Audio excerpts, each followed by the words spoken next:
ಸರ್ಕಾರಿ ಶಾಲೆಯಲ್ಲಿ ಅಭಿವೃದ್ಧಿ ಹಣ ದುರ್ಬಳಕೆ ಆರೋಪ.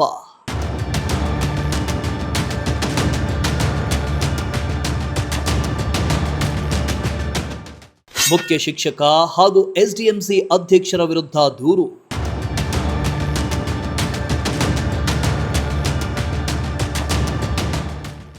ಪಾವಗಡ ತಾಲೂಕಿನ ಕನ್ನಮೇಡಿ ಗ್ರಾಮ ಪಂಚಾಯಿತಿ ವ್ಯಾಪ್ತಿಯ ವೀರಲಗುಂದಿ ಗ್ರಾಮದ ಸರ್ಕಾರಿ ಪ್ರೌಢಶಾಲೆಯಲ್ಲಿ ಅಭಿವೃದ್ಧಿ ಕಾರ್ಯಗಳಿಗೆ ಬಿಡುಗಡೆಯಾಗಿದ್ದ ಅನುದಾನವನ್ನ ದುರ್ಬಳಕೆ ಮಾಡಿಕೊಂಡಿದ್ದಾರೆ ಅನ್ನೋ ಆರೋಪ ಕೇಳಿಬಂದಿದೆ.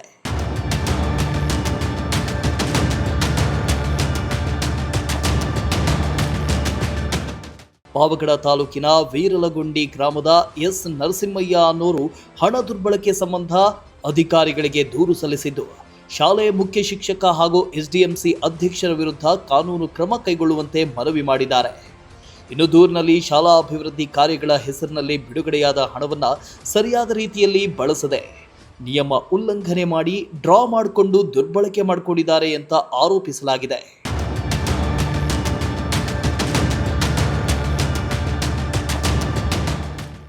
ಇನ್ನು ಈ ಬಗ್ಗೆ ಮುಖ್ಯ ಶಿಕ್ಷಕ ನಾಗರಾಜ್ ಅನ್ನೋರು ಮಾತನಾಡಿ, ನಮ್ಮ ಗಮನಕ್ಕೆ ಇದು ಬಂದಿರಲಿಲ್ಲ. ಯಾವಾಗ ಎಸ್ಡಿಎಂಸಿ ಸದಸ್ಯತ್ವ ಲ್ಯಾಪ್ಸ್ ಆಗಿದ್ರೆ ಅದನ್ನು ಹಿಂದೆ ಇರುವಂತಹ ಶಿಕ್ಷಕರು ಬಿಇಒ ಗಮನಕ್ಕೆ ತರಬೇಕಾಗಿತ್ತು. ಆದರೆ ಅವರು ತಂದಿಲ್ಲ.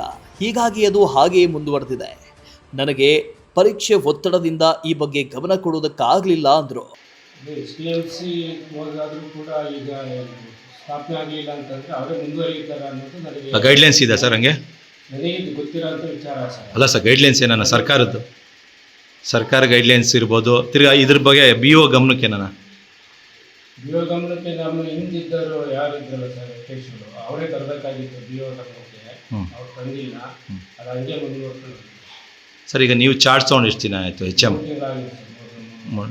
ಈಗ ಚಾರ್ಜ್ ತೊಗೊಳೋಗಿ ಇದ್ರ ಬಗ್ಗೆ ಎಲ್ಲ ನೀವು ಮಾಹಿತಿ ಇನ್ನೂ ಗೊತ್ತಿರಲಿಲ್ಲ. ಕಂಪ್ಲೀಟಾಗಿ ಸ್ಟಡಿ ಮಾಡಬೇಕು ಅಂತೆಲ್ಲ ಇದೀನಿ.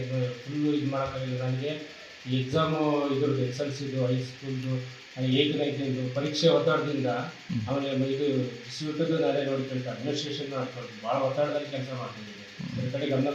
ಇನ್ನು ದೂರಿನ ಬೆನ್ನಲ್ಲೇ ತಾಲೂಕು ದಂಡಾಧಿಕಾರಿಗಳು ಸ್ಪಂದಿಸಿದ್ದು, ತಕ್ಷಣ ಕ್ರಮ ಕೈಗೊಂಡು ವಿಚಾರಣೆ ನಡೆಸುವುದಕ್ಕೆ ಮುಂದಿನ ತಿಂಗಳು 1ನೇ ತಾರೀಕು ಹಾಜರಾಗುವಂತೆ ಸಂಬಂಧಪಟ್ಟ ಅಧಿಕಾರಿಗಳಿಗೆ ಸೂಚಿಸಿದ್ದಾರೆ. ಅಲ್ಲದೆ ಇದೇ ವೇಳೆ ದೂರುದಾರ ನರಸಿಂಹಯ್ಯ ಅವರು ತಾಲೂಕಿನ ಇತರೆ ಪ್ರಾಥಮಿಕ ಹಾಗೂ ಪ್ರೌಢಶಾಲೆಗಳಲ್ಲಿಯೂ ಶಾಲಾ ಅಭಿವೃದ್ಧಿ ಸಮಿತಿಗಳ ಕಾರ್ಯಾಚರಣೆಯ ಬಗ್ಗೆ ಸಮಗ್ರ ತನಿಖೆ ನಡೆಸುವಂತೆ ಆಗ್ರಹಿಸಿದ್ದು, ತಾಲೂಕಿನ ವಿವಿಧ ಇಲಾಖೆಗಳಿಗೂ ಒಟ್ಟು 10 ದೂರುಗಳನ್ನು ಸಲ್ಲಿಸಿರುವುದಾಗಿ ತಿಳಿದು ಬಂದಿದೆ. ಇಮ್ರಾನುಲ್ಲಾ, ಪ್ರಜಾಶಕ್ತಿ ಟಿವಿ, ಪಾವಗಡ.